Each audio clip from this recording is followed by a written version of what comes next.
Boa noite. Boa noite, pessoal que está entrando. Estamos aqui, eu e Thaís. Vamos esperar mais uns 2 minutinhos para o pessoal ir entrando, se acomodando nos seus assentos. Tem gente que deve estar no trânsito voltando para casa. Tem gente que já deve estar mais ou menos no horário do jantar, preparando as coisas da noite. Então, o pessoal vai chegando. Sejam muito bem-vindos.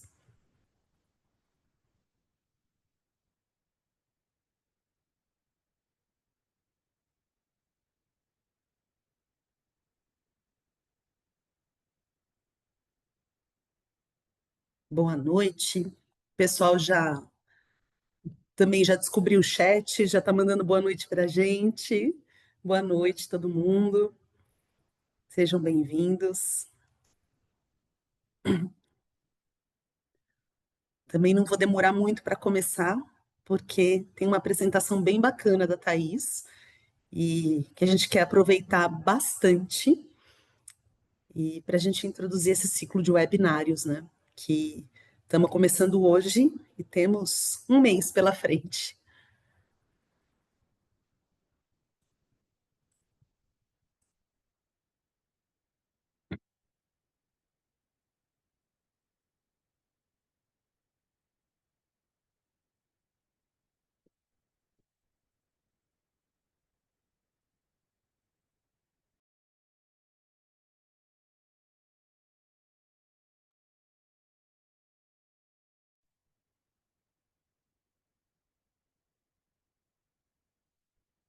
Ah, muito bom ver alguns nomezinhos conhecidos aqui que vão entrando. Que bom que o pessoal está conseguindo também aproveitar online enquanto acontece, né? Porque daí qualquer dúvida e qualquer comentário pode ser colocado agora.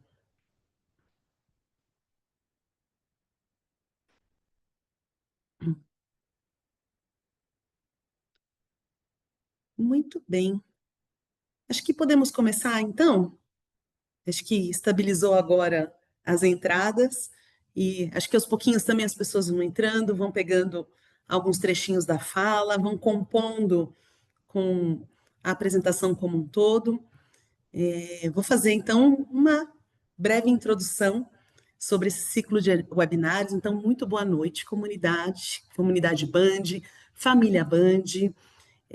Hoje vai ser nossa primeira apresentação desse conjunto de webinários, esse ciclo de webinários que a equipe de convivência está propondo, que vai falar bastante sobre riscos e cuidados relacionados a nossas crianças e nossos adolescentes, né?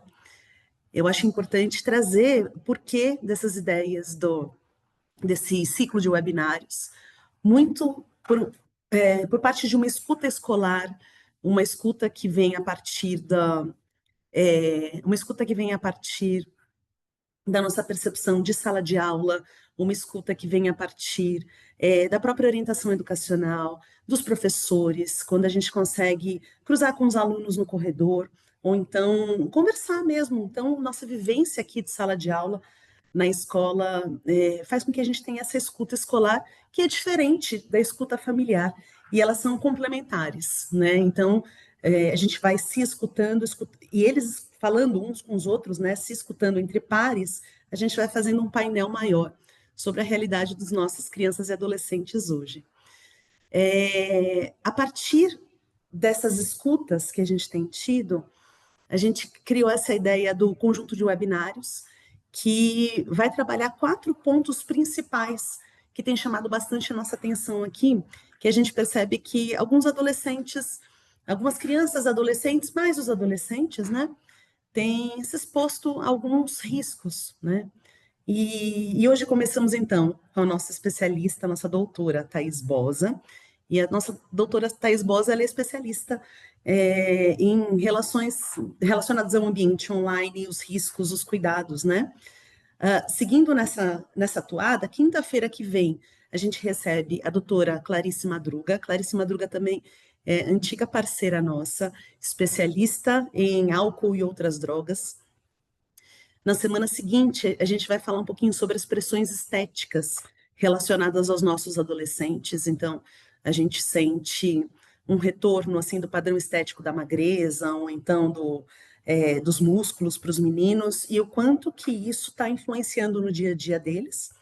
E, por fim, para a gente fechar esse ciclo de webinários, a gente falar um pouquinho sobre relacionamentos na adolescência, né? Que é uma fase de tantas mudanças. Entra amigo novo, sai amigo de infância, ou então as amizades se consolidam. Como é que é a saúde desses relacionamentos, né?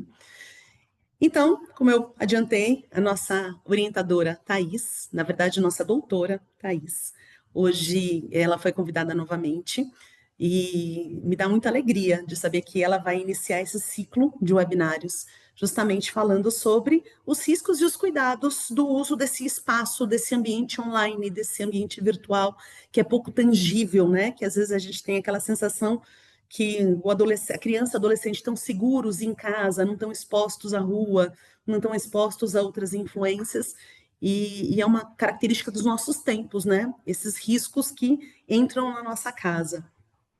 A Thais, ela é orientadora nossa, orientadora educacional. Atualmente, ela está na orientação do segundo ano do ensino médio. Só que a Thais, ela é doutora em educação pela Universidade Estadual de Campinas, pela Unicamp, e a tese de doutorado dela é Adolescentes e Interação Online, uma proposta de intervenção educativa visando a convivência ética virtual. E a Thais, ela é a nossa referência. Então, não só ela atua como orientadora, mas ela é a nossa referência para qualquer questão relacionada a cyberprovocações, cyberstalking, cyberbullying e qualquer tipo de risco que a gente consegue capturar, perceber dos nossos adolescentes. Ela age como uma consultora também e um acompanhamento nos casos específicos, né? Eu vou passar a palavra para ela e aumentou um pouquinho mais a quantidade de ingressantes aqui. Fico muito feliz, sejam bem-vindos. E só dois avisos, né?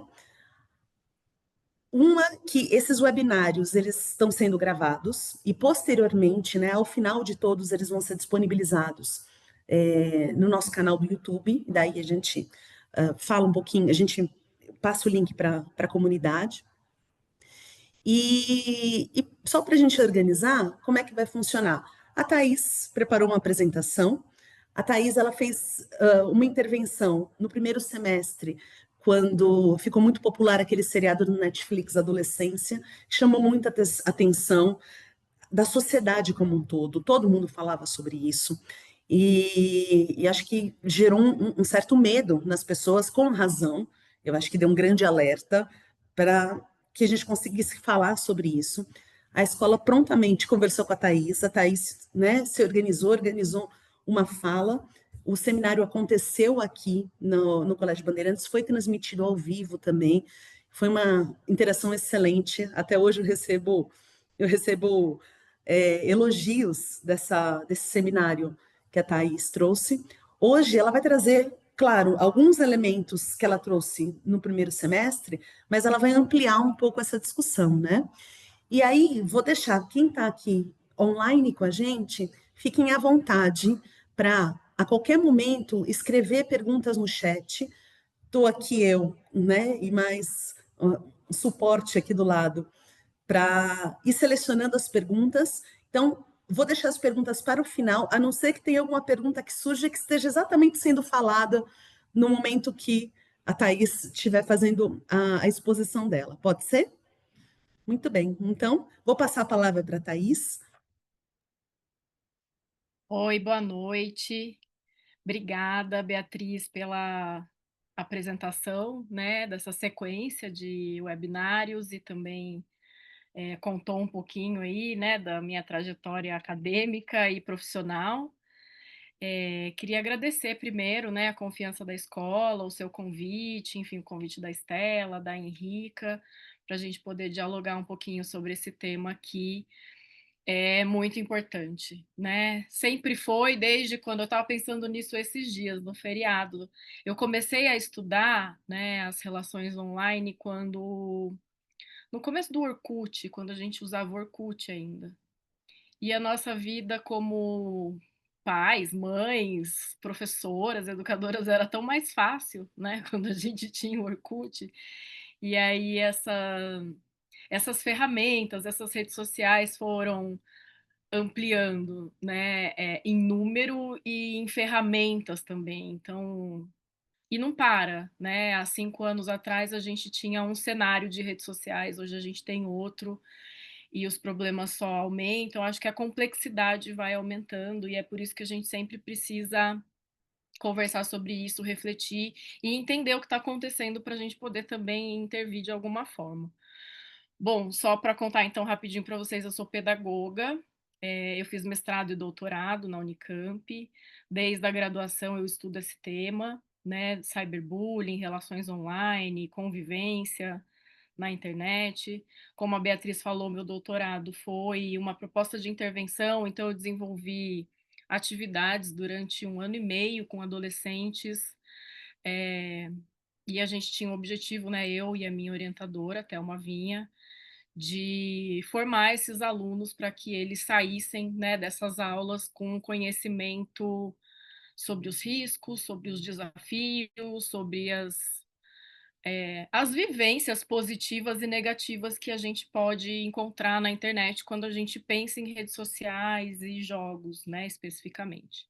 Claro que a tecnologia ela veio para ficar, né? A gente sabe que tem inúmeros aspectos positivos, mas hoje a gente vai fazer um recorte e falar um pouco dos aspectos mais negativos, né? Pensando nos riscos e nas consequências aí desse uso pouco moderado que nossas crianças e nossos adolescentes fazem desse meio.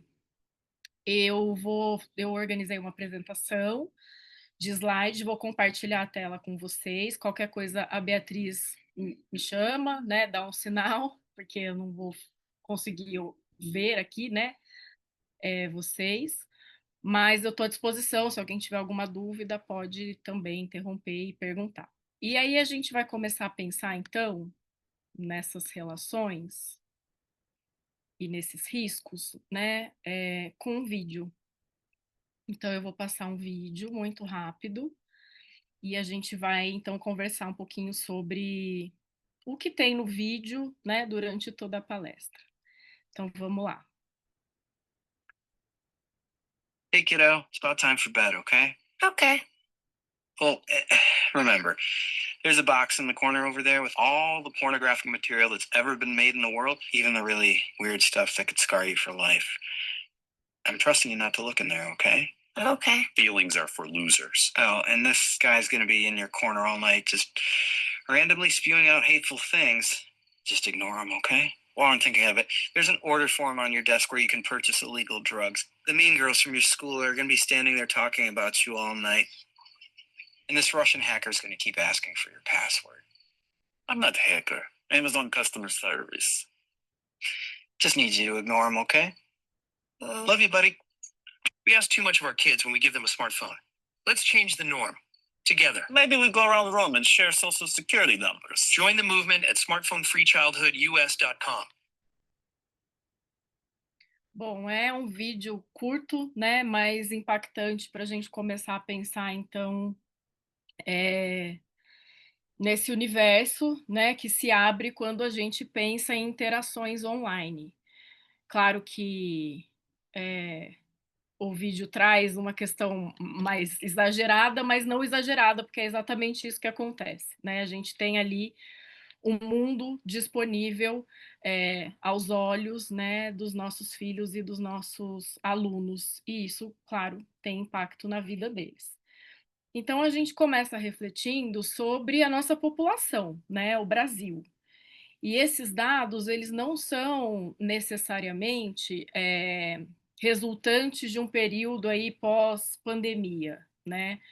Porque quando eu estudei lá em 2019 para, né, organizar a minha tese, a gente já tinha números alarmantes, né, que indicavam que no Brasil as pessoas usam mais internet, dispositivos móveis, redes sociais do que o resto do mundo.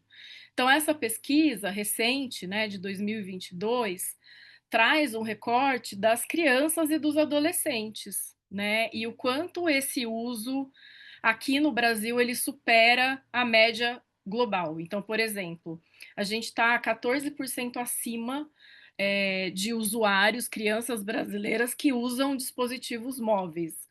A gente tem quase 100%, né, de crianças brasileiras que usam, enquanto o resto do mundo está na faixa de 82%.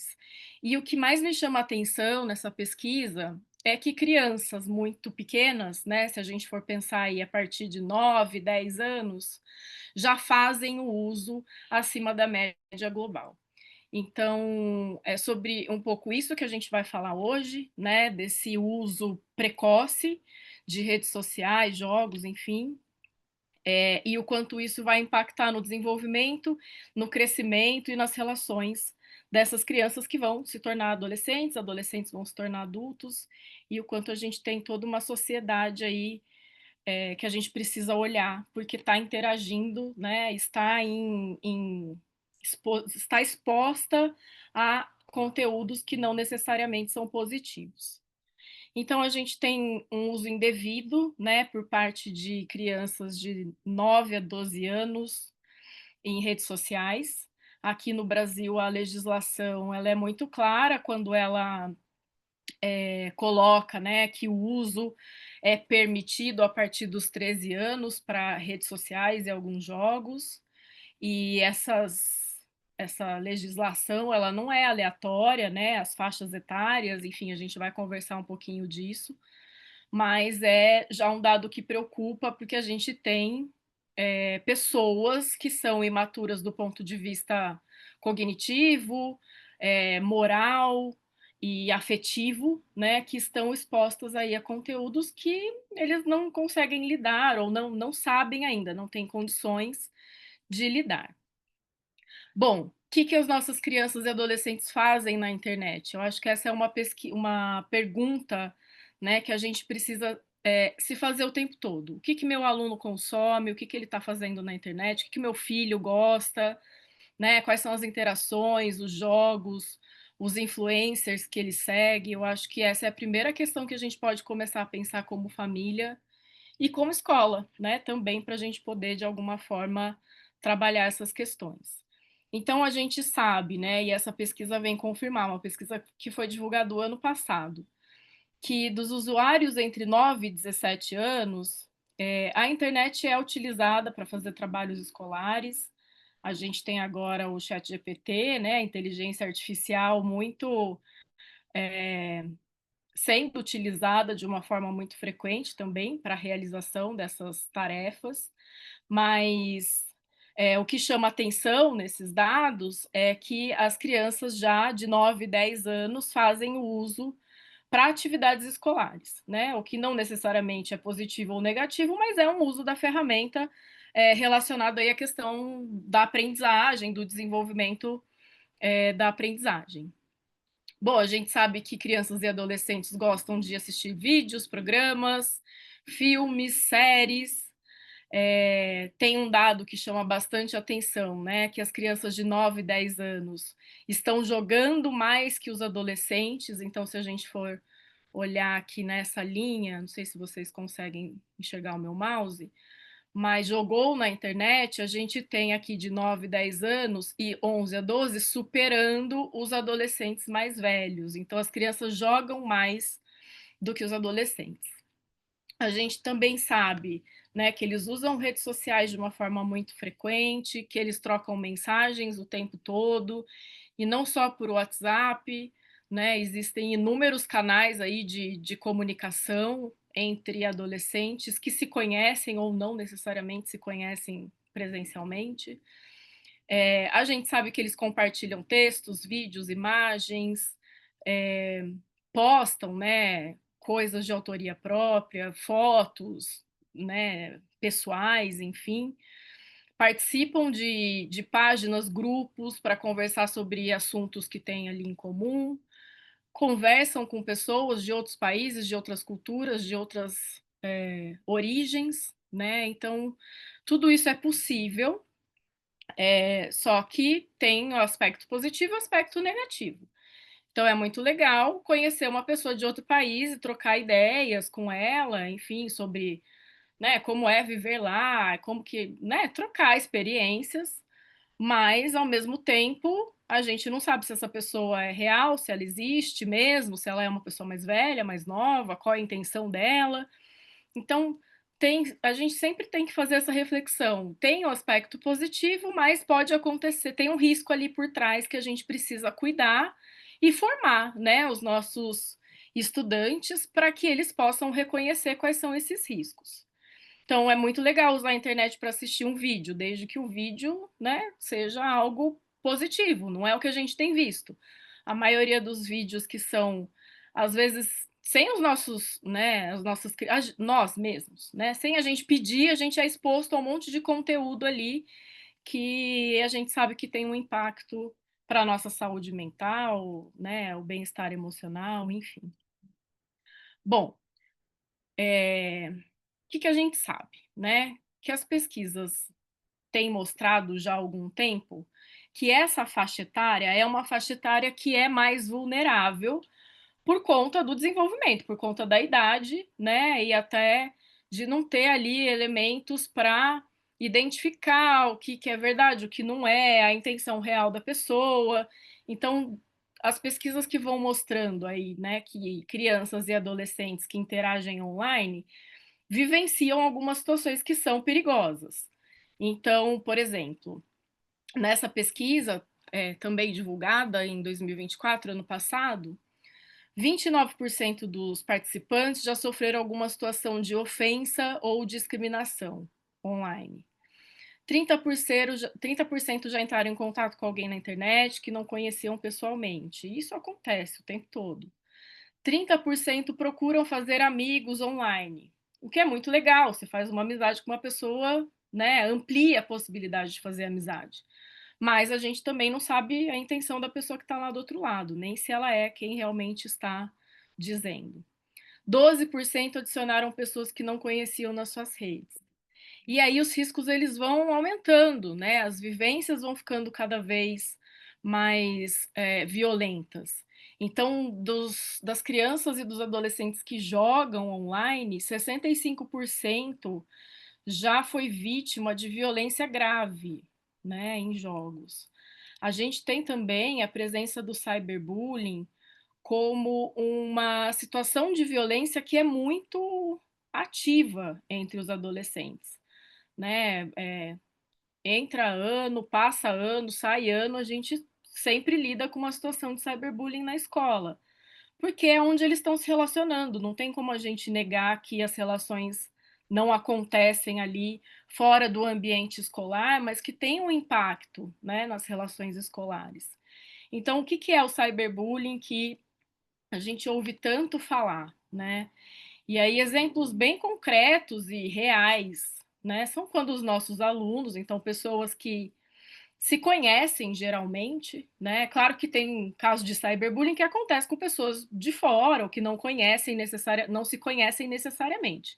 Mas a maioria dos casos que a gente lida na escola são alunos, muitas vezes da mesma sala, muitas vezes do mesmo ano, do mesmo andar, né, que de certa forma usam a rede social para expor, para ridicularizar um outro colega, né? Então até usa das ferramentas disponíveis das redes sociais, como por exemplo anonimato, né, a possibilidade de não ser identificado ou a facilidade de compartilhar um meme, uma figurinha, então usa dessas ferramentas para prejudicar alguém. Então, por exemplo, é comum o uso de WhatsApp, né? Grupos de WhatsApp entre alunos da sala ou daquele ano, daquela série, usarem esse espaço para ridicularizar e vergonhar alguma pessoa, né? E é uma vergonha pública, porque de certa forma eu estou sendo exposto diante ali de colegas, de pessoas que eu convivo. Tem o uso também das redes para divulgar segredos, né, imagens, assuntos que são privados, e não necessariamente amigos atuais, vamos pensar assim, né? Mas existem ex-amigos, ex-namorados, que às vezes usam dos conteúdos que são compartilhados ali para prejudicar uma pessoa quando há uma motivação, como por exemplo vingança por trás. Então isso é muito comum, né? Entre adolescentes, eles brigam, né? Eles têm conflitos toda hora. E aí, contei um segredo para alguém, briguei, né, com essa pessoa, e aí ela vai usar o meu segredo para me prejudicar. Então, isso é muito comum.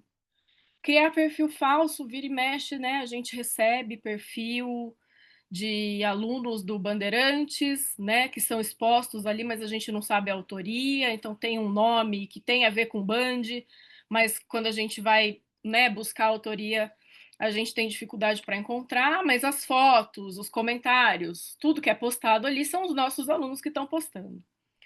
Ofender um colega na internet, excluir de algum grupo, então isso é muito comum. Tem o grupo de WhatsApp com 5 amigos, mas tem um grupinho separado com 3 amigos, porque aqueles outros 2 não são tão amigos e é o espaço que a gente usa para falar mal, para xingar, para humilhar, né? Então isso é muito comum ter esses grupos paralelos para falar de outros alunos. E claro que o aluno descobre, sabe o que está acontecendo, né? Então tem aí por trás uma intenção mesmo de exclusão ou de mostrar que não que aquela pessoa não pertence àquele grupo. Criar perfil para falar mal de um colega, né? Então essas situações elas são situações que a gente vivencia quem está na escola o tempo todo, né? É muito frequente. E o que, que a gente faz diante disso tudo? Bom, a gente tem um papel, né, que é educativo das instituições de ensino. Então, no Bandeirantes, a gente tem um currículo, né, da disciplina de convivência ética, que muitas vezes faz parcerias com outras disciplinas para tratar desses temas, né? Não só cyberbullying, mas de todos os riscos, enfim, todas as situações que a gente tem notado e pesquisado que fazem parte aí da convivência online. Também tem um investimento na formação de profissionais, né, que atuam nessa área.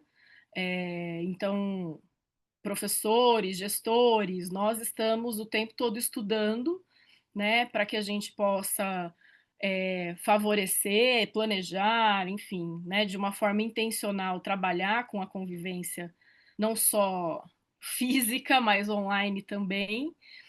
E a gente tem um papel da orientação, né, da instituição mais atuante assim da orientação, que é de intervenção, que é quando, como a Bia falou, quando a gente descobre que aconteceu uma situação de cyberbullying, a gente tem todo etapas, né, processos para que a gente possa intervir, encontrar, né, as pessoas que estão envolvidas e educá-las, porque esse é o nosso papel, né? Então, a intenção não é punir, não é atribuir julgamentos, mas é formativa. Então, tanto a pessoa que foi ali exposta, como aquelas que colocaram alguém em exposição, a gente tem todo um trabalho formativo voltado para esses alunos.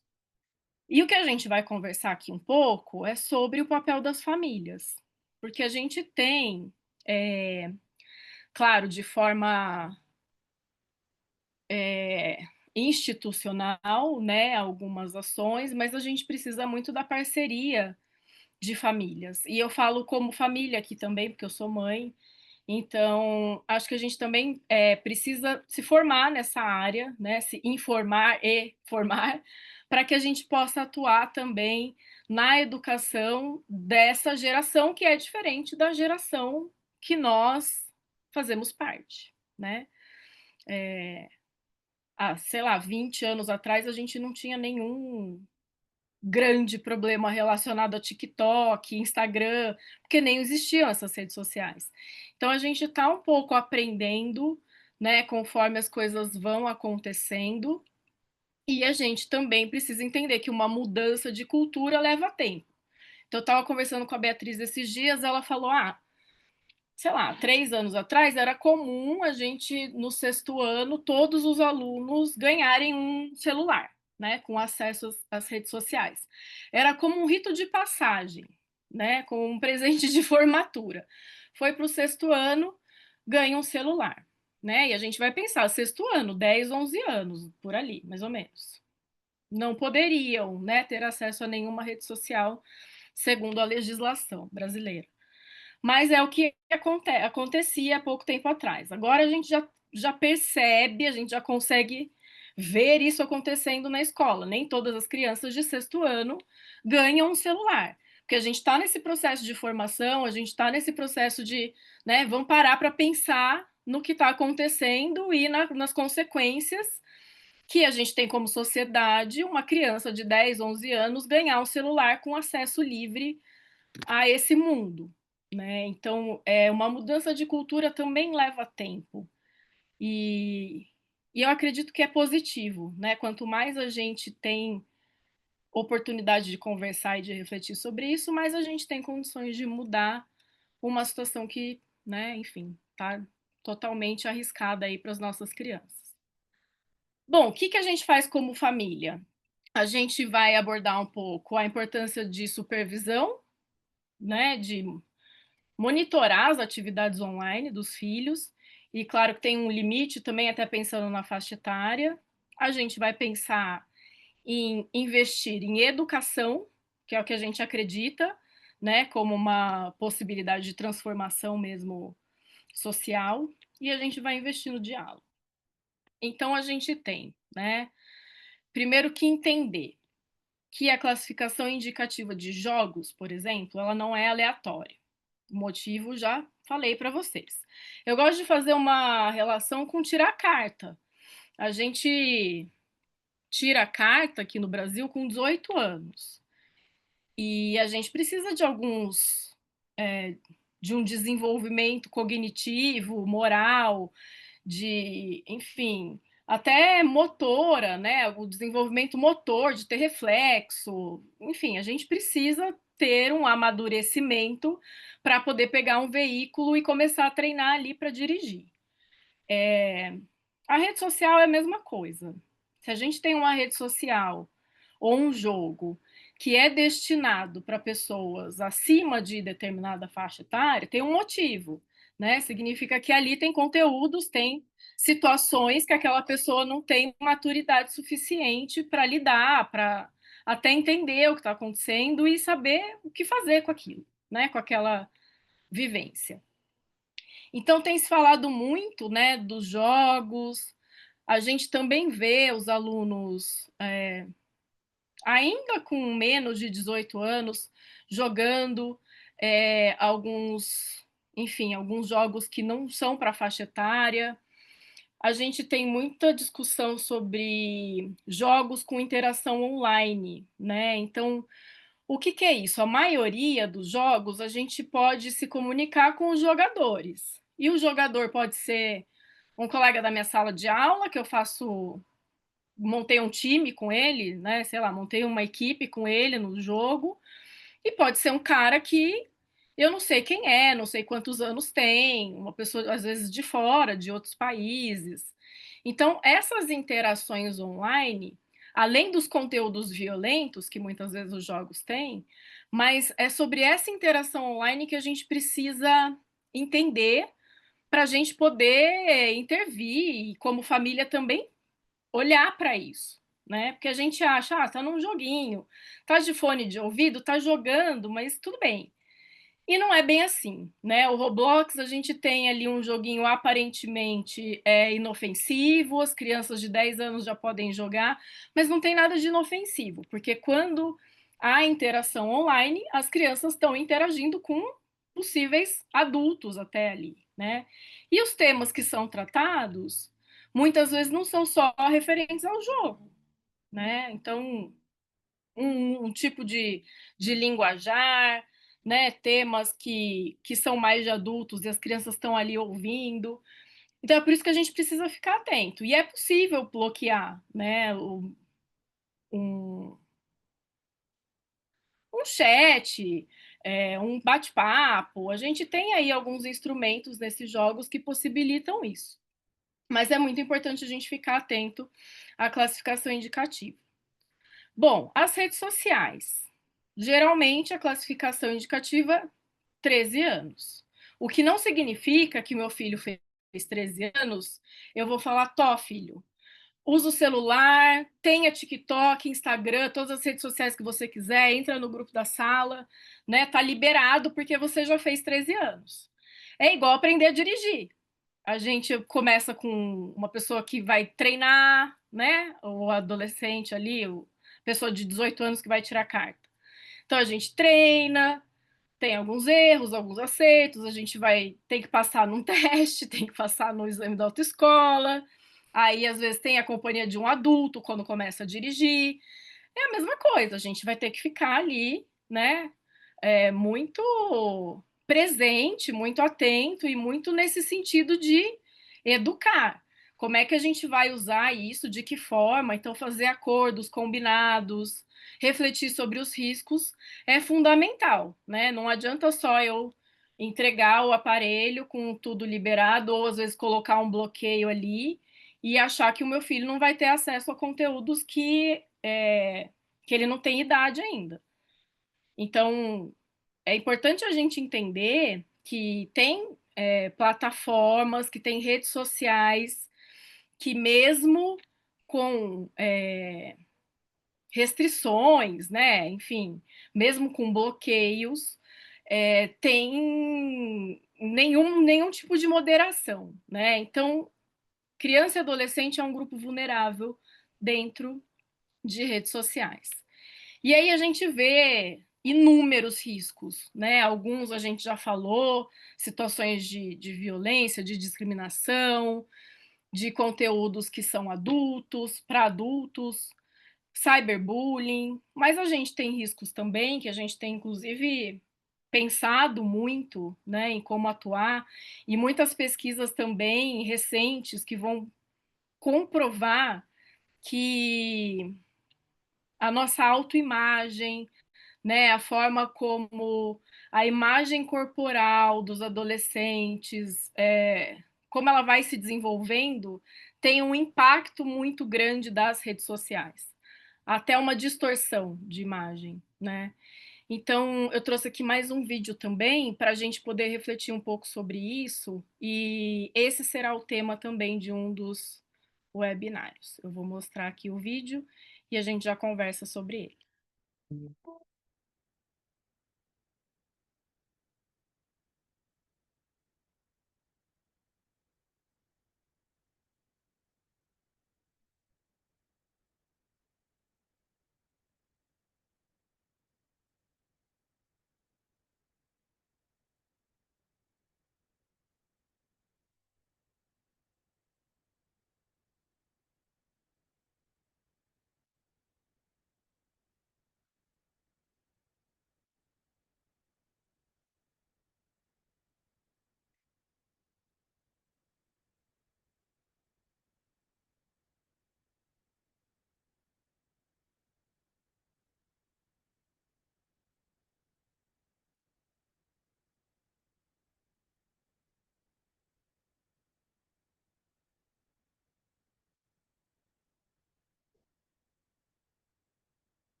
Curioso, Thaís, parece que esse vídeo está sem som. É mesmo? É, a gente testou antes, né? E estava com som. Bom, você quer que eu tente ver, passar de novo, Bia? O que você acha que a Não, gente faz? ele está em inglês, né? Eu acho que se a Ah, gente conseguir contextualizar, é, quem é usuário de Instagram está recebendo bastante, principalmente quem é pai e mãe, né? Está recebendo bastante propaganda dessas novas contas para adolescentes, né? No Instagram. Inclusive, uma das perguntas que a gente acabou de receber, vou aproveitar esse gancho que você trouxe exatamente Ótimo. esse vídeo, e esse vídeo é, é como se fosse uma análise rápida se essas contas para adolescentes são seguras mesmo, né? E mostrou que 63% eram de conteúdos positivos legais, mas 37% dos conteúdos que apareciam de uma maneira meio aleatória, entre aspas, ou seja, o algoritmo que está por trás disso trazia, então, na inscrição, né, coloca gênero feminino, a idade 13 anos, conta de adolescente, e a princípio começa com exposição de gatinhos, coisinhas fofinhas, mas de repente uma enxurrada de vídeos relacionados à estética, pressões estéticas, ao nariz, à magreza, à comida, né? E acho que está bem no meio aí, porque parece que do nada começa a aparecer conteúdo relacionado à saúde mental. Eu vou ficar bem, vou ter um ataque de pânico agora. E isso é bem preocupante, né? É Acho que exatamente pode isso. continuar mesmo sem som. Se você quiser narrar, colocar alguns pontos, acho que a gente pode continuar. I call out from it. Punish you and you going outside. So,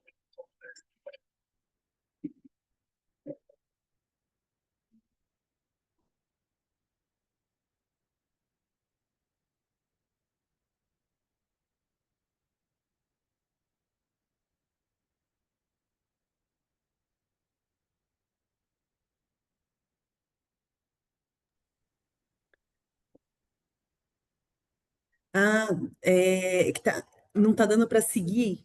A gente está recebendo mensagens que não dá para seguir direito por causa da legenda, né? Ah, tá tipo com um delay, assim, é isso? Não, é porque o som sumiu de novo. Ele voltou o som, foi embora o som. E é um vídeo que está em inglês, né? Foi feito nos Estados Unidos, mas eu acho que dá para ver de alguma maneira que é um pouco desse resumo que eu trouxe, né? É uma conta nova, feita do zero para uma criança, né, para esse avatar de uma adolescente de 13 anos que fizeram essa pesquisa que mostra que, né, um pouquinho mais de 60% do conteúdo é positivo, mas que quase 40% é de, como a gente poderia dizer, De Thaís? conteúdos que, de certa forma, vão impactar o Sim, emocional, a autoimagem de meninas adolescentes, né? E que não aí o conteúdo necessariamente elas estariam pensando nisso antes, né? Esse que é o exatamente. ponto. E que de Esse que é o repente torna-se ou, um ou assunto assim, novo. pedindo, eu não peço para ver nada disso, né? Perfeito, é É isso. como se eu não E tivesse se uma está escolha. exposta, e se um está exposto a isso, Todo. talvez mesmo o perfil, né, do outro lado esteja sendo exposto a isso também e torna-se um lugar comum de fala, de falar sobre, né? Uhum. É diferente quando a demanda vem deles, mas quando ela é apresentada, a gente tem muitos adolescentes que até trazem um grau de ansiedade, né, que a gente percebe no nosso dia a dia, quase como aquela sigla, né, no FOMO, Fear of Missing Out, né, do tipo, as pessoas estão falando sobre isso, eu preciso falar também, eu preciso falar também, e não necessariamente uma demanda daquele adolescente específico, né? Exatamente. Do ponto de vista técnico, assim, né? Essas redes sociais, por exemplo, Instagram, TikTok, funcionam com algoritmo de recomendação, né? Que já é um fator aí preocupante, porque conforme ele vai entendendo o seu interesse, ele vai apresentando cada vez mais conteúdos daquele tema, né? Para você justamente ficar mais tempo ali exposto àquilo, com mais vontade, né? É só ver nós adultos, né? Quantas vezes a gente não se pega no Instagram ou no TikTok, quem usa, e acha que ficou ali 5 minutinhos só rodando o feed ou um vídeo, e quando a gente vai ver, a gente já está 30 minutos, já, né? Perdeu um tempo ali, porque foi feito para isso, para a gente consumir cada vez mais o que tem ali, né, na rede social. E aí eles entregam também conteúdos no meio, né, de interesses que a gente procurou, que são enfim, violentos, que são, né, sexualizados, tem algumas questões emocionais, como a gente pôde ver agora nesse vídeo. Então, acho que esse é o ponto, esse é o problema. Mesmo sem procurar, ou mesmo sem querer ter acesso a esse tipo de conteúdo, eles são jogados, né, para que os adolescentes possam, de certa forma, ter acesso a isso. São essas redes sociais, né, e se a gente pode até colocar o WhatsApp como rede social, sei que não é, mas enfim, que eu coloquei aqui, eu acho que é muito importante a gente conhecer como funciona. Por quê? Porque muitas vezes elas são utilizadas por pessoas que não têm intenções necessariamente humanas ou não estão preocupados com o desenvolvimento dos nossos filhos, né. Então o Discord a gente sabe que é uma rede social nova até, recente, né, que não tem tanto tempo assim de uso, mas que começou com o uso de pessoas, de jogadores online, né. Então ela funciona por meio de servidores temáticos, e nesses servidores a gente vai interagindo ali com as pessoas que têm acesso, que têm o mesmo interesse, né. Vamos pensar assim: bom, então eu jogo FIFA, eu vou entrar no servidor X do FIFA, né. Eu gosto da banda tal, eu entro no servidor da banda tal. Só que tem servidores que são comunidades com nenhuma moderação, né, que tem conteúdos inadequados, perigosos. A gente tem até uma reportagem, várias, do Fantástico, né, do programa, em que os jornalistas foram atrás de entender o que que acontecia em alguns servidores, e a gente vê ali violência contra a mulher, automutilação, enfim, são inúmeras as situações que já foram identificadas, né, e até analisadas dentro do Discord. E o problema é que, tá, a gente descobre um servidor que tem ali algum conteúdo perigoso ou totalmente nocivo, né, para qualquer pessoa. Esse servidor ele é deletado, ele some, né. Logo na sequência vem outro, e aí as pessoas têm que ser convidadas para entrar. Então, assim, é difícil uma pessoa, leiga ou qualquer pessoa, né, ter acesso a alguns servidores. Às vezes precisa de autorização, às vezes eles combinam no servidor um outro link, num outro espaço online para conversar.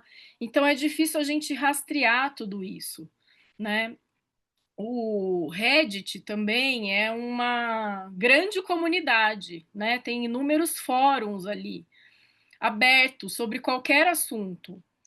E aí, claro que tem lá no bloqueio, eu não posso procurar anorexia, mas existem siglas, né, que as pessoas vão criando e recriando para que as pessoas que têm interesse naquele tema, né, possam ter acesso.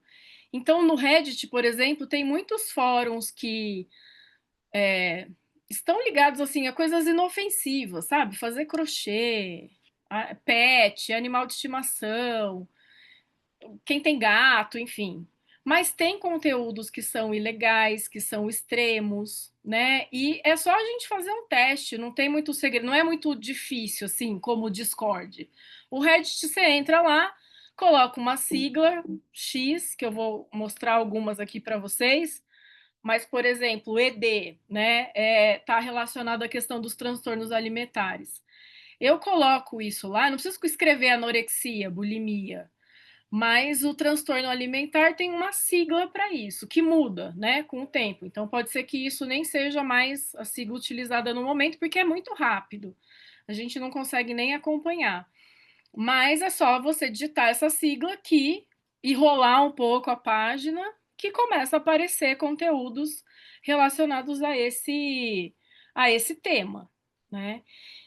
E a gente precisa saber disso, porque os nossos filhos terão acesso às redes sociais, né? Seja por escolha da família aos 10, aos 13, aos 16 anos, a gente precisa, como responsáveis legais, né, saber o que os nossos filhos estão ali correndo algum tipo de risco. Existe essa possibilidade.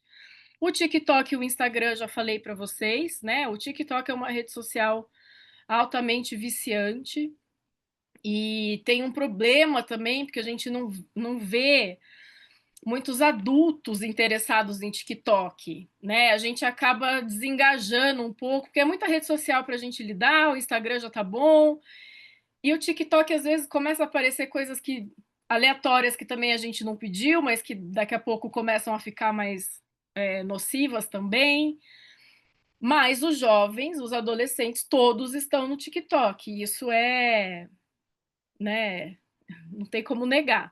É uma rede social muito utilizada e altamente viciante. Tem gente que é dependente de TikTok, né? Quantos alunos a gente não sabe que para dormir ou que, sei lá, às vezes passa muito tempo no TikTok, não tem tanto tempo para estudar. A gente vê isso muito assim no nosso dia a dia, né? Ali na prática. E o WhatsApp tem um grande Thaís, problema. Oi. uma das perguntas, né, que foram feitas é que tem exatamente a ver com o que você acabou de falar. Os jogos online podem ser considerados um vício? Quais são os sinais de dependência? Né? E você falou da rede social, mas eu acho que a pergunta vai nesse lugar também, né? Pode. É até A gente chama de vício, daí o nome técnico é dependência. No fundo, a gente está falando de uma vício é muito forte, né? Pesado. vem Mas, com um caráter moral, né? Muito tem, forte. mas eu Mas acho que precisa ser transparente e claro aqui, né? A gente pode usar o termo dependência, mas tem hoje, inclusive até a Organização Mundial da Saúde fala um pouco sobre isso, né? Tem até um CID hoje, né? Os médicos já conseguem diagnosticar essa dependência em jogos eletrônicos. Então passou a ser uma questão de saúde mesmo, de saúde pública, porque eles funcionam com um sistema de recompensas, né? Esses jogos. E é o sistema de recompensa que faz a gente ficar viciado, como qualquer outro vício, né? É a sensação de bem-estar, o nosso cérebro, né? Liberando ali, nosso corpo liberando substâncias que são positivas, que fazem com que a gente queira permanecer, né? Ou repetindo aquela prática, ou permanecer no jogo, enfim. Então, hoje sim, a gente tem a dependência em jogos eletrônicos como uma doença, né? Como uma em questão de redes sociais também, né? Oi? Cada vez e também em redes sociais, cada vez Também. mais vão aparecendo novos estudos mostrando essa dependência, principalmente nessas redes de escrolagem infinita, porque como você acabou de falar, às vezes a gente acha que não, vou só 5 minutinhos aqui só para esperar tal coisa, quando vê, perde uma noção do tempo. Isso mexe muito com a nossa humanidade, no sentido até biológico, né? Essa nova Mexe com o era. cérebro, né? É fisiológico, É né? fisiológico. É isso. E vou aproveitar, deixa, né, fazer aquele convite no meio do seminário, porque as temáticas que a equipe de convivência escolheu para trazer para os seminários, de alguma maneira elas se relacionam. Então, começar com você é muito legal, porque o ambiente online, de alguma maneira, estimula isso. Então, a gente viu o vídeo que, de alguma maneira, as meninas de 13 anos acabam sendo encaminhadas ou expostas a conteúdos relacionados a uma pressão estética, uma magreza excessiva, a controlar esse controle da alimentação e, como você comentou também, uma das nossas palestrantes, né, daqui 2 semanas, vai ser a Manuela Figueiredo, e ela vai trazer esse recorte. E semana que vem, quem vai falar com a gente é a Clarice Madruga, e que ela vai trazer, falar sobre álcool e outras drogas, e ela também vai trazer esses mecanismos de recompensa. Então, esses assuntos se ligam, tem um fio condutor entre eles, né? Mas perfeito. Eu só interrompi porque uma das perguntas tinha a ver com jogos online me viciam, mas acho que você está falando do TikTok também, dessa coisa do vício, né? Da dependência, seja o nome técnico, seja o nome popular. Essa nossa compulsão por esse ambiente que é bem novo para a humanidade, né? Uhum. E como a gente identifica, que eu acho que foi a segunda pergunta, tudo aquilo que é excessivo tem algum ponto de atenção ali, né? Então, às vezes a gente vê adolescentes ou até crianças que deixam de realizar atividades para jogar, né? Preferem jogar do que ir a uma festa, né? Do que sair com os amigos. O tempo também é um fator que pode encaminhar a gente, né, para essa hipótese de dependência. Então, adolescentes que esquecem de comer, que deixam, às vezes, de tomar banho para jogar, que viram à noite jogando, né? Quantos pais a gente não atende depois das férias que falam que é difícil depois o adolescente entrar num ritmo ali de sono, porque virava madrugada jogando, né? Então, acho que tudo que é em excesso a gente tem que acender um sinal ali de alerta, né? Tem, inclusive, recomendação da Organização Mundial da Saúde de tempo de tela. Então, é nocivo uma criança de 11, 12 anos ficar mais de 1, 2 horas exposta à tela, seja jogando, seja assistindo uma série, enfim. Então, a gente tem aí pesquisas, né, inclusive na área da saúde, que são aliadas para a gente poder também fazer os combinados e colocar os limites aí nas crianças e nos adolescentes, né? Esse é o nosso papel como família, enfim, como escola. Essas pesquisas todas estão disponíveis aí para a gente conversar com os nossos filhos. Eu queria continuar aqui, Bia, falando um pouco do WhatsApp, porque é o espaço online que a gente vê mais problema acontecendo e é o que a gente tem, que a gente sabe, né, que tem o maior número de alunos se relacionando via rede social. É tudo muito intenso, muito rápido, e a escola ou a família, né, só fica sabendo quando tem uma outra família atenta ao uso do WhatsApp. Então é muito difícil a gente identificar uma situação de cyberbullying, de, enfim, exposição, de humilhação, ridicularização, porque as coisas são muito, inclusive, banalizadas, né? Onde tem o maior número de circulação de memes, de figurinhas que são preconceituosas, que banalizam, né? Gordofobia, racismo, machismo, temas graves, né? Pedofilia, neonazismo. Então, basta a gente olhar um grupo de WhatsApp de um adolescente que a gente tem acesso muito rápido a esse tipo de conteúdo. De uma forma muito banalizada, então isso até é importante a gente diferenciar o que seria um meme, uma coisa engraçada de um preconceito. Então, isso a gente faz na escola, né, na aula de convivência, de uma forma muito planejada, mas é importante a gente fazer também em casa. E a gente precisa da ajuda das famílias para conseguir identificar essas situações, porque dificilmente a gente recebe um caso na escola que foi um aluno, né, que procurou orientação ou um professor para contar. Então, essa supervisão parental nos grupos de WhatsApp é muito importante. Eu costumo fazer a seguinte pergunta: nós, da escola, Bia, você dá aula para o sexto ano? Tá. Você deixaria uma sala de sexto ano, sétimo ano, que seja, oitavo ano, sozinha durante 1 hora, trancada na sala de aula, sem nenhuma supervisão? A gente não faz isso por um motivo óbvio, né?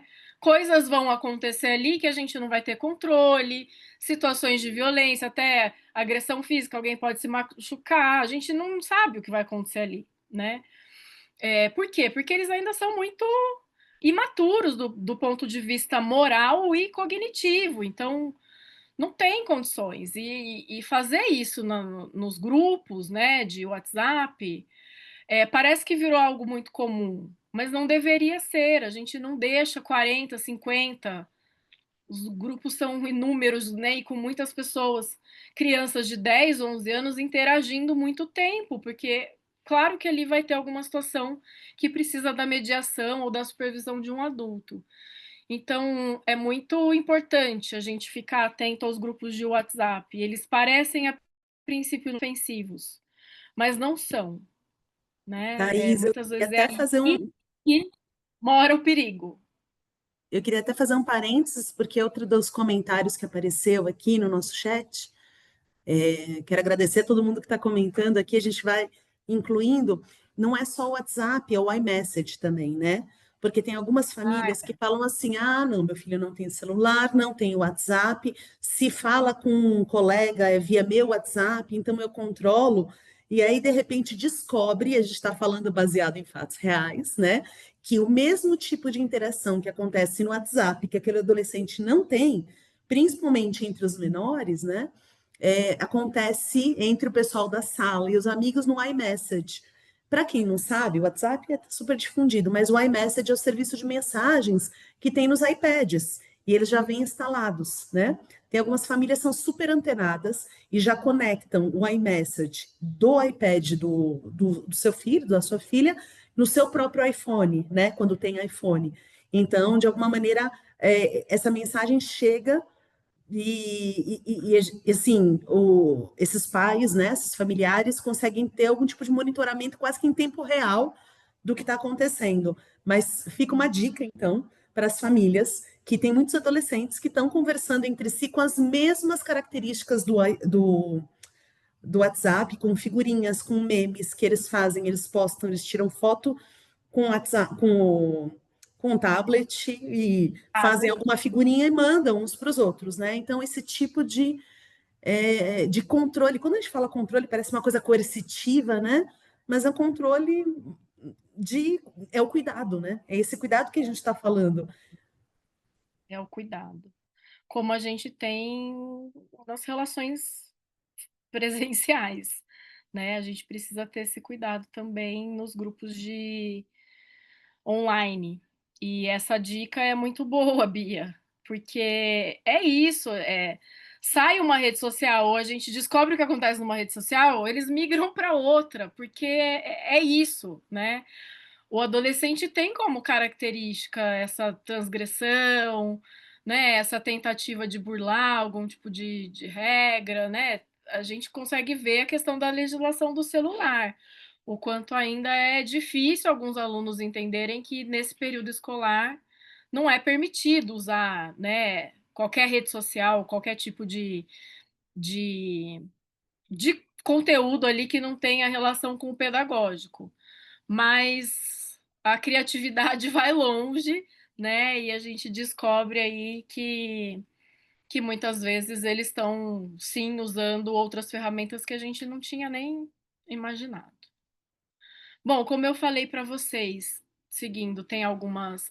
Essa apresentação vai ficar disponível, então, né, acho que a gente não precisa olhar sigla por sigla, mas existem formas de comunicação nessas redes sociais para burlar algum tipo de filtro ou de controle que às vezes a própria plataforma disponibiliza. Né? Se você procurar anorexia no Instagram, ele vai aparecer uma mensagem para você procurar ajuda, enfim.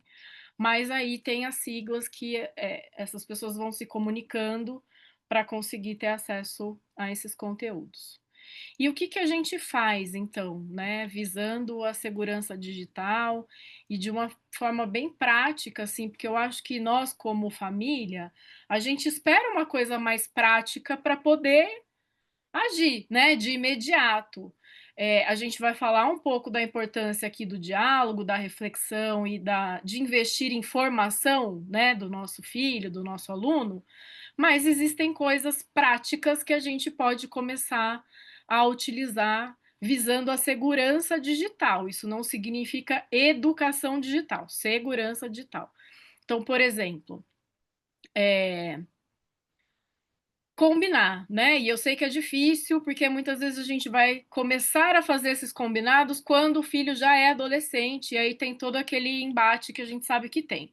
Mas um combinado que funciona é sem uso de telas no quarto. E sem uso de tela significa TV, iPad, celular, qualquer tipo de tela. né? Por quê? Porque aí o quarto fica ali um espaço em que, teoricamente, o nosso filho está seguro, né? Como a gente viu no vídeo, e porque a gente consegue ter ali monitorar ou supervisionar com muito mais acesso quando a gente usa essas telas em lugares comuns. Eu tenho, por exemplo, falado muitas vezes com pais, né, para que não deixem o filho dormir com o celular ao lado. Porque é difícil para a gente dorme com o celular do lado, às vezes a gente tem insônia, faz o quê? Entra lá no Instagram, vê uma coisinha. Às vezes a gente tem dificuldade para dormir, o horário que a gente determinou, por quê? Porque a gente não percebeu e estava ali no celular. E para um adolescente isso é mais difícil. Então, o afastamento mesmo físico do dispositivo na hora de dormir, na hora de, né, desligar a cabeça do mundo ali e se concentrar para dormir é importante, porque o sono para criança e para adolescente é um fator importante para o crescimento, para o desenvolvimento, né? Então, é um combinado que é possível fazer, não estou dizendo que é fácil, mas é possível. Tem Agora, se a algumas gente já tem famílias esse também que hábito relatam. desde pequenininho, né? Se a gente Não, tem começa. algumas famílias também que relatam que mesmo como um combinado parental, né, familiar, o adolescente e a própria família, né, por mais difícil que seja, porque às vezes o próprio despertador está no telefone, né, para o dia É, seguinte. Tem mas algumas tem outras outros formas. mecanismos, Isso. né? Existem outros Colocar no mecanismos. modo não perturbe, não, né? Que o celular fica funcionando só pro alarme. Isso é É, possível, né? mas não só isso, né? Existem também outros alarmes, do mesmo jeito que a gente está vendo o retorno para alguns elementos mais analógicos, né? A gente recebe relatos de famílias que falam assim: ah, eu comprei um despertador, a pilha mesmo lá no meu quarto, ou então rádio relógio, sabe aquelas coisas, rádio A gente relógio, compra lembra do né? rádio relógio? Pois Isso deve ser é. idade, Thaís.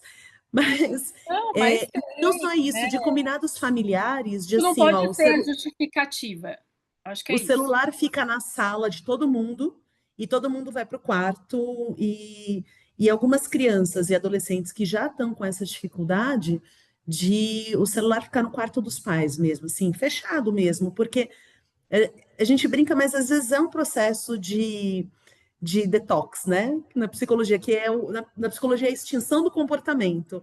E a extinção do comportamento, durante um tempo, ela vai provocar reações emocionais mais intensas. Então, e quando é um comportamento muito forte, às vezes precisa dessa intervenção externa, e muitas vezes os próprios adolescentes, eles aceitam esse tipo de ajuda. Então, Eles pedem muitas vezes, pedem, né? Eles pedem. porque não consegue sozinho, né? Não tem ainda autorregulação. E eu sei que às vezes parece muito radical, porque a gente está olhando como família para o nosso filho, mas nós, eu e Beatriz, estamos aqui olhando para muitos filhos, né, que a gente acompanha diariamente.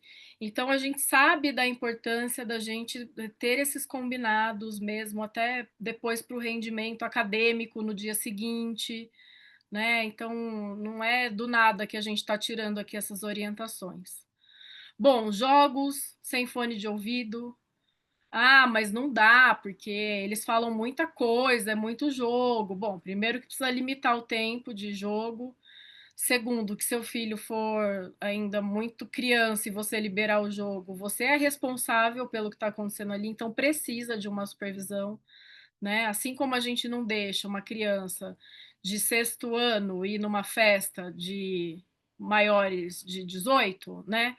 Porque ali tem situações que o filho não está ainda preparado para lidar, a gente vai ter que olhar para o jogo como uma festa 18 mais, né? Que pode ter algumas situações ali que são nocivas para o nosso filho. Então, ouvir as conversas, né? Verificar se os participantes ali do chat, do vídeo, enfim, da equipe que está conversando, são pessoas conhecidas, porque às vezes não são, né? Às vezes tem adultos ali de 30, 40 anos no mesmo grupo do time ali, sei lá, de futebol. E eles falam coisas absurdas, né? É só você passar meia hora ouvindo, você vai entender o que eu estou falando. Usar filtros, bloqueios parentais, tem inúmeros. A gente gosta muito de indicar o custódio, né, Bia? Que tem, inclusive, uma ferramenta que tem algumas funções não são pagas, e as mais complexas, né, que são pagas. Mas é um tipo de bloqueio interessante para que a gente possa monitorar minimamente a vida do nosso filho online, né? Quando você vira para um adolescente e fala assim, eu fiz isso esses dias, e falei, imagina que a sua mãe vai monitorar tudo que você faz na internet, né? Como é que você ia se sentir? Mas ela tem 16 anos, ela falou, nem pensar, não vou deixar. Ou então não vou usar mais para conversar coisas que eu falei, é justamente isso, né? Então, coisas que são muito íntimas, que você não quer que os outros saibam, não use o celular, a internet para isso. Porque a gente tem uma falsa sensação de que rede social, WhatsApp, a gente consegue manter as coisas privadas. Isso não existe, não existe privacidade na internet, né? Tá tudo exposto, tá? É tudo muito fácil viralizar. Ou a partir do momento que você insere um conteúdo online, a gente não tem mais controle do que a outra pessoa que recebeu vai fazer com aquilo. Então, não existe essa coisa de privacidade, né? Você quer ter uma privacidade como nós, quando éramos adolescentes, né? A gente conversa com a amiga no dia seguinte na escola para contar uma situação que a gente não quer que os outros saibam. Não vai, e eles fazem muito isso, né? No WhatsApp, é o tempo todo ali fazendo comentários e coisas que, se vazarem, se saírem daquele espaço, a gente não tem dimensão de onde pode chegar. E Thaís, Então, quantas brigas que vocês da orientação mediam por coisas que tem exatamente relacionado a esse conteúdo que você está falando, que assim, uma amiga falou mal de outra amiga, e daí elas dão print e mandam para a terceira, parece um Meninas Malvadas versão turbinada, né, 2025, porque não, fazem isso essas ligações triplas, quádruplas e entra a galera. é. E a marca que fica, né? Porque às vezes alguém, sei lá, foi numa festa, falou alguma coisa que não devia, fez um gesto que não devia, alguém gravou e publicou aquilo. E aí a pessoa fica marcada para sempre, porque aquele vídeo fica circulando. E você vai ser conhecida como a menina que falou tal coisa, como o menino que fez tal coisa. Não tem como voltar atrás. Depois que a gente publica, não tem arrependimento no mundo que faça apagar aquele conteúdo, né? Então, a gente precisa muito trabalhar a ideia, primeiro com as famílias, depois com os adolescentes, que não é invadir privacidade, é proteção, da mesma forma como a gente faz em outras situações. A gente recomenda para os nossos filhos que não falem com estranhos, que não aceitem, né, doces de pessoas que a gente não conhece. Então, assim, é um cuidado que a gente tem que ter na rede social também. Tem muita coisa acontecendo ali que ou não é para acontecer ali, ou a gente precisa ficar sabendo para a gente poder intervir, né? Também não podemos nos esquecer que nós, adultos, pais, mães, somos responsáveis legais pelos nossos filhos. Então, qualquer coisa que eles fizerem ali, a responsabilidade é nossa. Nós seremos responsabilizados e, às vezes, né, judicialmente, legalmente falando. E a outra coisa que é prática e que também envolve a segurança digital é estabelecer combinados claros. Da mesma forma como a gente combina, eu vou te buscar a tal horário na festa, senão você não vai. A gente combina. Se você quiser ter conta no Instagram, eu preciso minimamente saber quantos perfis e quais são esses perfis que você tem, né? Porque o jovem também tem já há anos uma tentativa, né, de transgredir, de burlar ou de fugir da supervisão parental, que é fazer o perfil oficial, que tem ali mãe, pai, todo mundo, tio, tia, e que não posta nada. Curiosamente, a gente não vê adolescentes postando nada nesses perfis. Isso não significa que eles não estão usando, porque geralmente tem o perfil 2, né, que é o PVD, o privado. Há um tempo atrás chamava Dix, então o nome também vai mudando, a gente tem que ficar muito atento para saber qual é o nome da vez. Mas tem geralmente um segundo perfil, que aí o acesso é mais restrito, né? São pessoas ali, amigos só, né? Pessoas que convivem às vezes na mesma escola, e ali sim as postagens acontecem com muita frequência e com muita exposição de intimidade, né, de coisas que são muito pessoais. Então, um combinado, claro, como a gente faz outros combinados com o nosso filho. Se quer ter conta no Instagram, eu sou seu pai, sua mãe, você tem 13 anos, a gente precisa combinar minimamente como você vai usar e de que forma, né? Só que essa supervisão, bloqueio, controle, é muito importante para quando a gente está falando de criança ou de adolescente, até o final ali do fundamental, né, até o 8º e 9º ano. É inegociável que as famílias tenham acordos muito claros, façam supervisão de rede social, de WhatsApp, enfim, porque eles são pequenos, imaturos para lidarem com certas ferramentas e certas situações ali. Mas, a partir dessa idade, 15 anos, já fica muito mais difícil essa supervisão, né? Porque é isso, o adolescente vai criando estratégias ali para cada vez mais ter o seu espaço de intimidade, privacidade. E não tem problema nenhum, porque nós já fomos adolescentes, né? Tinha coisas que só os nossos amigos sabiam, que a gente não recorria aos adultos. Isso é absolutamente normal, natural que aconteça, né? Os amigos são muito importantes na adolescência, mas se a gente está disposto a investir em educação, pensando na educação digital, a gente precisa, primeiro, né, colocar os limites claros, mas aos poucos apresentar também o que está por trás desses limites.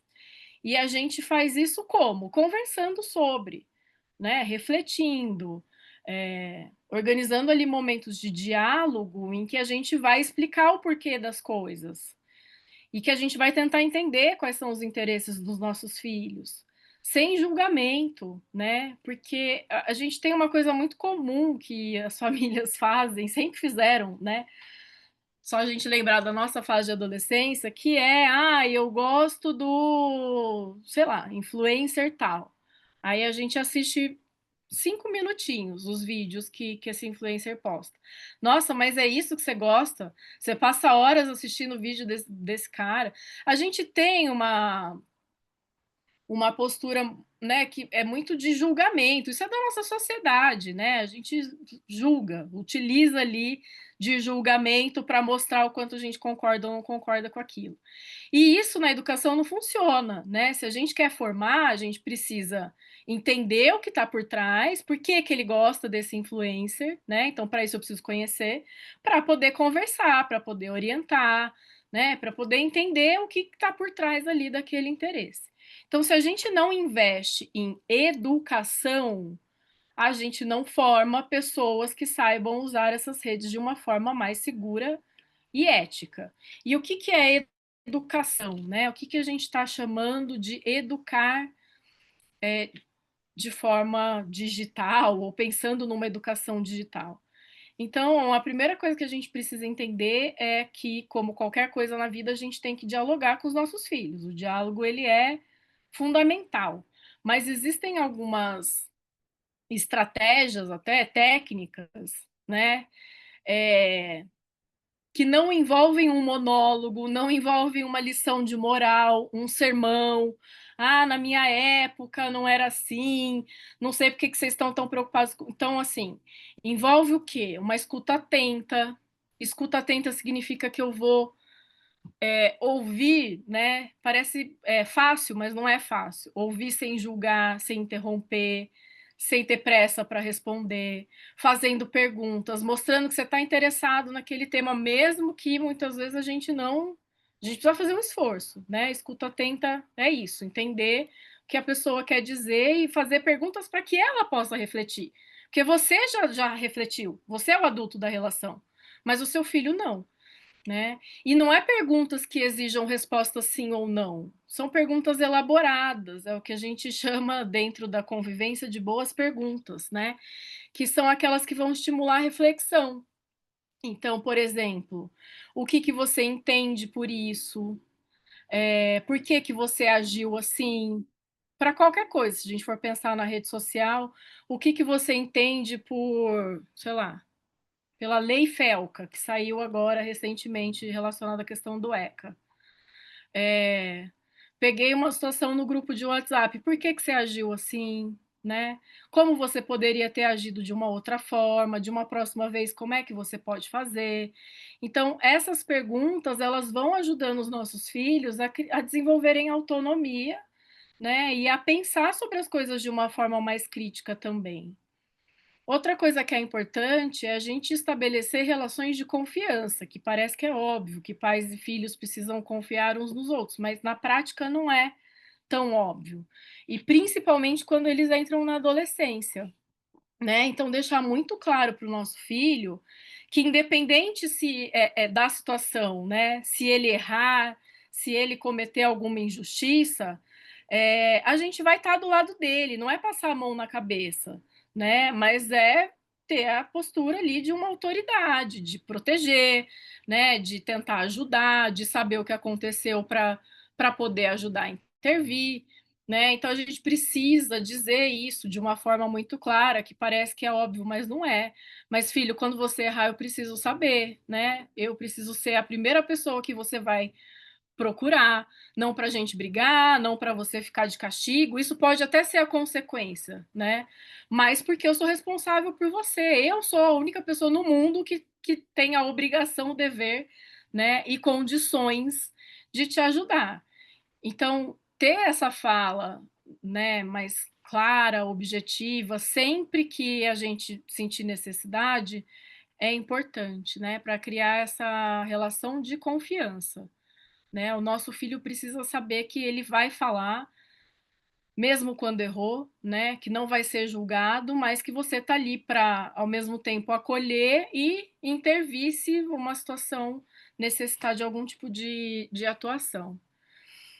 E a gente precisa investir na formação de valores também, né? Quando a gente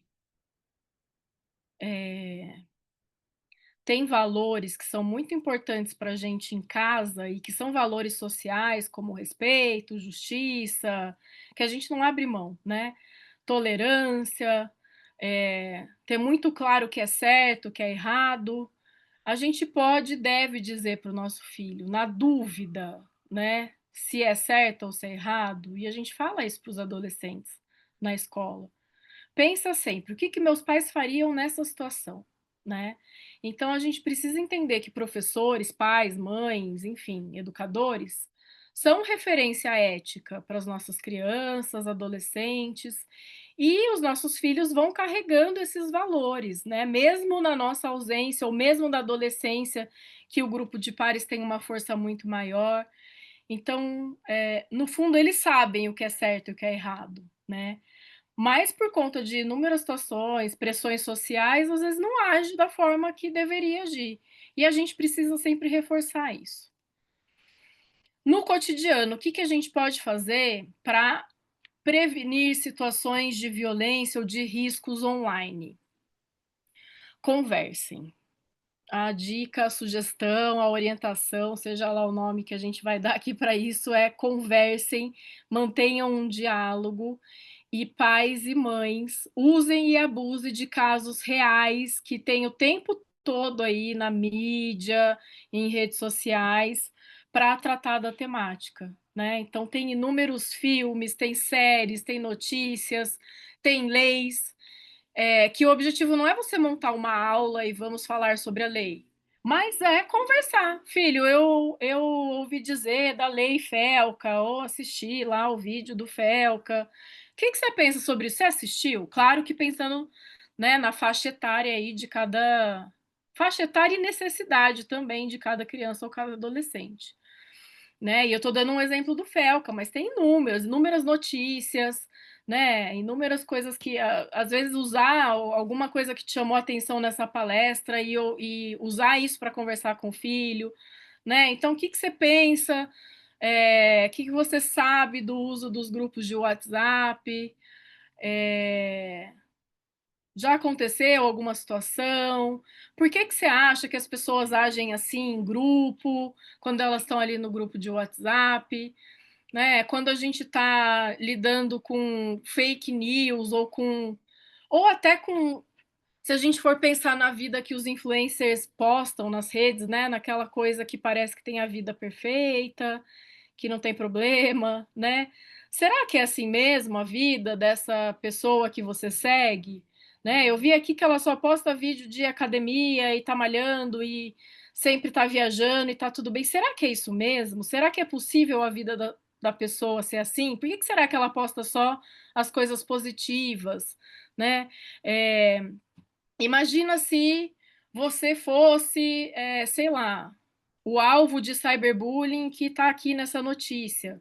Nossa, como é que você ia se sentir? Então, a ideia é usar casos reais ou até hipotéticos, a gente pode levantar aqui possibilidades, casos baseados em fatos reais, mas para iniciar uma conversa sobre isso. E é nesse momento que a gente vai entender como o nosso filho pensa e o que, que a gente tem que fazer para que ele avance nesse desenvolvimento, ou para que ele saia, às vezes, dessa bolha de pensamento e pense além da perspectiva dele, né? Numa perspectiva mais ampla, mais coletiva.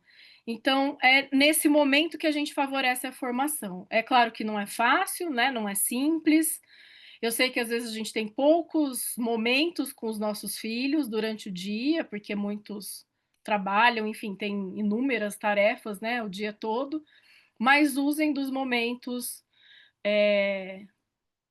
que vocês estão juntos, antes de dormir. Eu gosto muito de um exemplo que a minha orientadora deu, que ela fazia quando as filhas eram adolescentes. Elas começaram a entrar na adolescência e deixaram de querer ouvir as historinhas, né, que às vezes a gente conta para os filhos antes de dormir. E ela teve uma ideia de começar a discutir com as filhas e até uma preparação assim para o uso das redes sociais.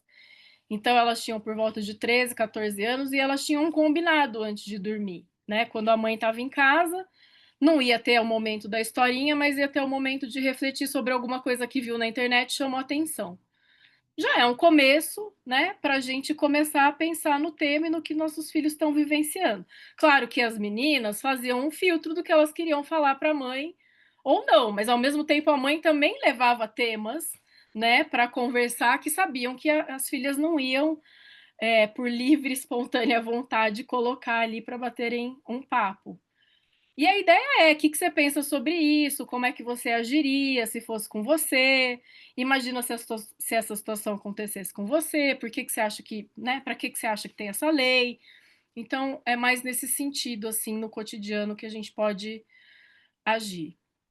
E quando acontece, porque pode acontecer com seu filho, Bia, com a minha filha, né, com o filho de qualquer um que tá aqui, a gente precisa nessa hora ser o adulto da relação que vai mostrar indignação, que não vai normalizar atitudes de desrespeito, de preconceito, né? A nossa reação diante de situações desrespeitosas vale muito mais do que dar sermão, do que as coisas que a gente fala, né? O que a gente faz diz muito mais sobre nós do que o que a gente diz. Falar é muito fácil, faça tal coisa, né? Mas fazer é o que vai ser a referência aí para eles. Então é importante a gente se indignar, nomear o preconceito, se posicionar, dizer claramente: olha, filho, eu vi a figurinha de WhatsApp que você fez do seu colega, ou eu vi a figurinha que vocês compartilham. Isso é preconceito. Eu não concordo com o compartilhamento. Vão pensar sobre essa figurinha, né? Qual é o impacto social, se tratar de um preconceito, ou o impacto para a vida desse adolescente, você tira sarro com alguma característica, né, física que ele tem. Então, a gente precisa mostrar que a gente não concorda com as situações de desrespeito. Parece simples, mas é muito importante, né? E para nós da escola também, né? Quando os pais se posicionam dessa forma, a gente vê que os filhos têm uma reação muito mais positiva e de engajamento até na solução do problema. Porque às vezes a gente tem que reparar um dano que a gente causou, né? Isso é educação, isso é formação.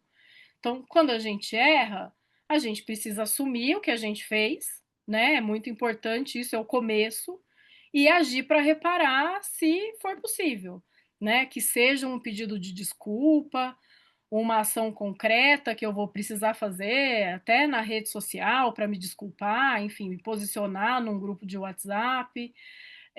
Mas a reparação de um dano, ela é fundamental para o desenvolvimento de pessoas mais éticas, mais humanas, né? E o diálogo sobre valores, como eu falei para vocês agora, é fundamental. A gente fala sobre respeito, empatia, responsabilidade, justiça. É muito importante a gente agir, muito mais importante a gente agir de acordo com esses valores, mas falar também é importante, e não só diante de situações que a gente vive no mundo real, mas também no mundo virtual, porque é uma extensão da nossa vida hoje, já há algum tempo. Então a gente precisa falar sobre isso. E aí, para fechar, eu sei que a gente está com o tempo, já chegou no final, mas não tem muito uma receita pessoal, e eu sei que às vezes a gente tem essa expectativa, mas são ações gerais que a gente precisa começar a pensar se a gente quer formar crianças e adolescentes que saibam usar, né, essa tecnologia que é maravilhosa por um lado, mas a gente precisa aprender a usar de uma forma segura, positiva, respeitosa, ética, né, agindo com valores ali também num espaço virtual em que não tem moderação, em que geralmente não vai ter um adulto observando. É importante a ética ela ser vivenciada nesse espaço também. E só tem um jeito, a gente precisa se preparar, né, se fortalecer como grupo de pais, mães, educadores, e incorporar esse tema à educação dos nossos filhos. Faz parte da nossa vida, da vida dos nossos filhos, fará parte durante muito tempo, então é uma tarefa, né, que a gente tem como família e como escola, que é urgente, necessária e é uma responsabilidade coletiva. Então, na escola a gente faz a nossa parte, é muito bom e muito importante quando a gente tem essa parceria com as famílias para a gente pensar nas ações online também, né, dos nossos filhos. E é isso, eu vou deixar o meu Instagram que eu utilizo para postar ou para fazer reflexões, compartilhar materiais sobre esse tema, né, que eu considero que são importantes. Então tem material ali disponível também para quem quiser saber mais. E a Bia vai falar que nós, como Colégio Bandeirantes, também estamos à disposição, né, Bia? Para qualquer dúvida, qualquer denúncia, qualquer comentário positivo, negativo que alguém queira fazer. E acho que é isso. Deixa eu interromper aqui o compartilhamento. Maravilhoso, Thaís. Nossa, é sempre bom te escutar. A gente, assim, o chat ainda trouxe várias outras questões, a gente foi agrupando. A gente até falou, né, que é até as 20h30, mas, assim, tem algumas questões do chat que dá para abrir outro seminário. E eu acho que vai ser importante, na verdade, acho que fica um comprometimento para um novo ciclo de seminários, muitas questões colocadas relacionadas à inteligência artificial também. A gente não conseguiu nem tangenciar, porque eu acho que é muito importante a gente trazer as relações concretas, como esse online mescla com o presencial, e eu acho que você trouxe isso de uma maneira muito legal. Ó, estamos recebendo vários elogios, agradecimentos, tal, e a gente teve pelo menos 2 perguntas relacionadas à inteligência artificial, que assim, eu só quero registrar, eu quero inscrever esse tema, porque eu acho que é muito importante, né? A gente sabe que agora, com essa novidade da inteligência artificial, uma das perguntas é se tem algum dado sobre danos do uso excessivo de inteligência artificial, como o chat GPT, por causa do recente caso do um menino que se suicidou por conselho do chat GPT, que assim é o extremo do extremo do extremo que apareceu na mídia americana, né? A gente vai acompanhando e eu vou até ampliar essa discussão, porque eu estou num grupo, né, de psicólogos, psicanalistas relacionados à educação e que trazem várias matérias que esse é o caso do extremo, mas o quanto que a interação com as inteligências artificiais generativas então, de alguma maneira, intensificando quadros de solidão, transtornos mentais, né? Então, tem alguns elementos que eu vou inscrever isso como um novo aspecto. Mas quero agradecer muito, Thaís. Eu achei que a gente você saiu de dados, né? Dados para um concreto do que está acontecendo. Eu já pude trazer muitas das dúvidas no meio. E você fecha com algumas dicas bem concretas, né? E deixa eu só ver se a gente não está deixando escapar nada das perguntas que eu fui introduzindo no meio da apresentação, né? Eu acho que só uma questão assim de como é que o responsável. São dois pontos, né? Como é que os responsáveis conseguem perceber as mudanças no comportamento? E como é que a escola consegue perceber isso? Como é que a gente identifica que tem alguma coisa que está muito diferente, que a gente tem que olhar, sabe? Como é que os responsáveis em casa conseguem fazer isso? Uma das coisas que você trouxe, né? É essa observação, a vigilância, a conversa constante. Mas acho que ficou um pouco da dúvida, assim, como é que a escola percebe isso? Como é que é o seu dia a dia, Thaís? Não tem uma resposta fácil, né? Não tem uma Assim, receita de bolo, né? direta. Não, não tem, né? A gente vai percebendo as relações estremecidas, né? Quando tem um conflito presencial ou virtual, ou como eu falei para vocês, às vezes a gente recebe alguma família mais atenta, que às vezes identificou alguma questão ali acontecendo. A gente precisa muito do apoio de vocês, acho que esse é a resposta, né? Uhum, Porque a gente sabe quando os nossos filhos não estão bem, quando tem acontecido alguma coisa. uhum, Geralmente os alunos procuram primeiro a família, né, quando tem alguma situação mais desafiadora, e depois uhum. a escola. Então essa parceria mesmo, família, escola, e confiar, né, na instituição, para que a gente possa perceber mesmo e identificar para a gente poder atuar dentro dos limites da escola, do que é possível. Não tem uma resposta assim para te dar, mas a gente tem um olhar atento, né, para a convivência dentro e fora da internet.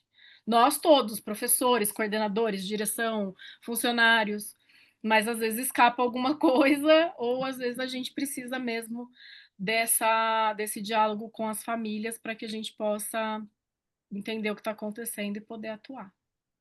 Perfeito. É isso, não tem resposta certa, porque os casos, eles vão acontecendo, né? E a gente vai identificando com base no princípio, né? Os princípios que sustentam as regras. Então, é muito do nosso norte do nosso trabalho aqui, né, Thaís? Exatamente. Mas, ó, quero te agradecer muito Obrigada, eu pela, que agradeço pela oportunidade. pela fala, quero agradecer a todo o pessoal do suporte, do apoio aqui. A todo mundo que participou, estamos recebendo vários parabéns, obrigadas, agradecimentos, elogios, parabéns, Thaís. E eu Obrigada. espero que isso faça com que a gente, de alguma maneira, se conecte cada vez mais com as famílias, entre em contato, traga assuntos que são relevantes para esses cuidados serem mais permanentes, para a gente ampliar essa nossa rede de cuidados, né? Então, Uma agradeço. última dica. Quem Claro. assistiu, gostou, achou que tem algum ponto interessante, compartilhem, com os outros pais nos grupos de WhatsApp, que a gente sabe que as famílias têm, Isso. para que a gente possa ampliar essa discussão e para que todo mundo possa assistir e também, né, colocar suas dúvidas, sugestões, enfim, Uhum. né, estabelecer essa parceria com a escola mesmo. Então vamos Per- usar o WhatsApp de uma forma positiva, compartilhando as Boa, impressões sobre o boa, tema que foi boa. tratado aqui, acho que é isso. Boa noite, pessoal, Boa obrigada. noite, gente. Obrigada.